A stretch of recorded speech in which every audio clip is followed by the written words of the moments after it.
नमस्कार दोस्तों, ये video editorial compilation for mains का पार्ट है। आप प्लेलिस्ट में जाके एडिटोरियल की वीडियोस पेपर वाइज और टॉपिक वाइज देख सकते हो।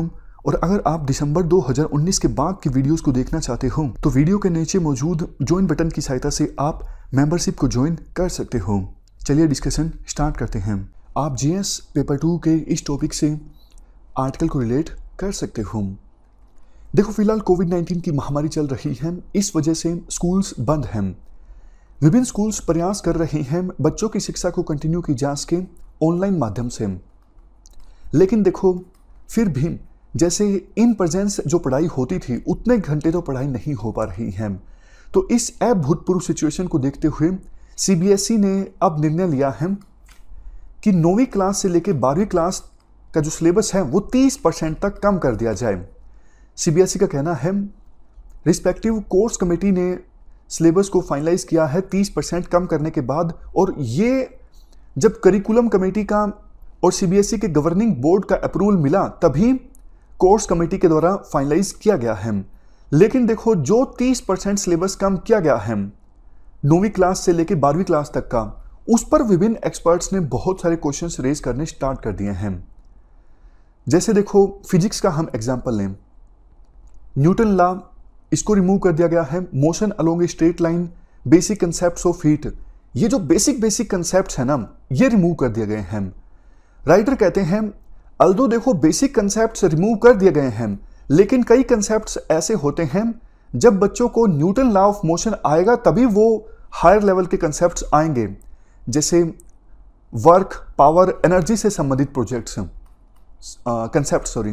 तो एक्सपर्ट्स ने पूछा है कि भैया एक बात बताओ, जब न्यूटन लॉ नहीं आएगा बच्चे को तो वो वर्क, पावर, एनर्जी जैसे कंसेप्ट्स कैसे सीखेगा? तो इसके जवाब में सीबीएसई ने ये कहा है, देखो टीचर अगर चाहे तो बेसिक कंसेप्ट पढ़ा सकते हैं बच्चों को जितना उन्हें आवश्यकता है एडवांस कंसेप्ट्स को पढ़ाने के लिए, बट हम पेपर में जो असेसमेंट होता है, चाहे इंटरनल असेसमेंट हो या फिर फाइनल बोर्ड के एग्जाम्स होते हैं, हम उनमें इन बेसिक कंसेप्ट्स को नहीं पूछेंगे, इनसे संबंधित क्वेश्चन हम नहीं पूछेंगे जो सिलेबस रिमूव किया गया है। इस पर भी एक्सपर्ट्स बोलते हैं कि इससे तो देखो रोट लर्निंग जो है वो और ज़्यादा प्रमोट होगी, याद करने से नंबर मिलेंगे, ये जो प्रोसेस है बच्चों में और ज़्यादा इनकलकेट होगी। और ये तो देखो सिर्फ एक फिजिक्स का एग्जाम्पल है, आप बायोलॉजी या फिर इन्वायरमेंट से संबंधित चीज़ें देखिए।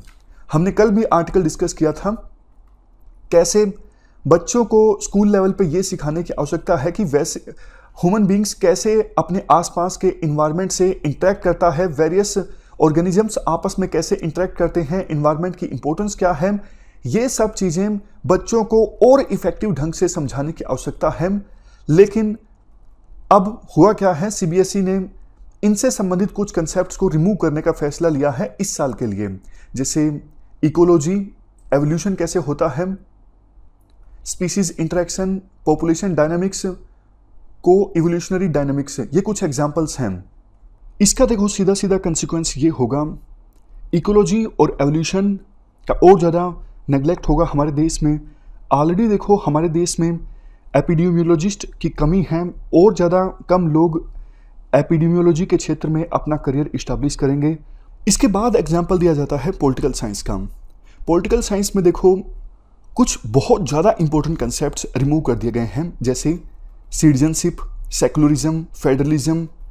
ये सब कंसेप्ट्स ना सिर्फ स्कूल के बच्चे को जानना जरूरी है एक अवेयर नागरिक बनने के लिए, जिम्मेदार नागरिक बनने के लिए, बल्कि पॉलिटिकल साइंस अगर कोई पढ़ रहा है, ये कंसेप्ट्स अगर नहीं पढ़ेगा तो मतलब पॉलिटिकल साइंस में जो समझ है वो उतनी डेवलप नहीं हो पाई है जितने कि उस क्लास में डेवलप होनी चाहिए। ये कंसेप्ट्स नींव हैं एक प्रकार से पॉलिटिकल साइंस की। उसके बाद आर्टिकल में ये कहा जाता है, देखो सीबीएसई का ये कहना, अगर टीचर चाहे तो जो कंसेप्ट्स, जो टॉपिक्स रिमूव कर दिए गए हैं उनको पढ़ा सकते हैं। इससे तो देखो टीचर्स के ऊपर बर्डन और ज़्यादा बढ़ेगा। अगर सीबीएसई को कुछ कंसेप्ट्स रिमूव करने ही थे तो हायर लेवल के कंसेप्ट्स रिमूव किए जा सकते थे, लेकिन फंडामेंटल्स को रिमूव करना ये एक समझदारी भरा डिसीजन नहीं है। इवन देखो ये जो फैसला लिया गया है ये जल्दबाजी में लिया गया है। आमतौर पे जब सिलेबस चेंज होता है ना, वाइडर कंसल्टेशन होती है विभिन्न एक्सपर्ट्स के साथ। इवन स्टेट का भी इसमें कोई रोल नहीं देखने को मिल रहा है। आमतौर पे स्टेट्स की भी राय पूछी जाती है। जैसे ड्राफ्ट एजुकेशन पॉलिसी, जो अभी तक ड्राफ्ट रिलीज हुआ था, अभी तक सरकार ने फाइनल नई एजुकेशन पॉलिसी रिलीज नहीं की है, लेकिन जब ड्राफ्ट रिलीज किया गया था तो विभिन्न स्टेट से राय मांगी गई थी।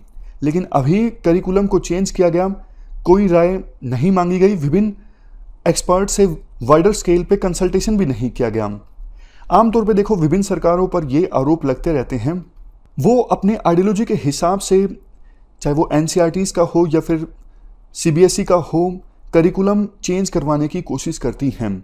और इसी प्रकार के आरोप अब कुछ एक्सपर्ट्स के द्वारा लगाए जा रहे हैं सरकार के ऊपर कि उन्होंने अपनी आइडियोलॉजी के हिसाब से कुछ जो टॉपिक्स हैं उनको रिमूव करवा दिया है।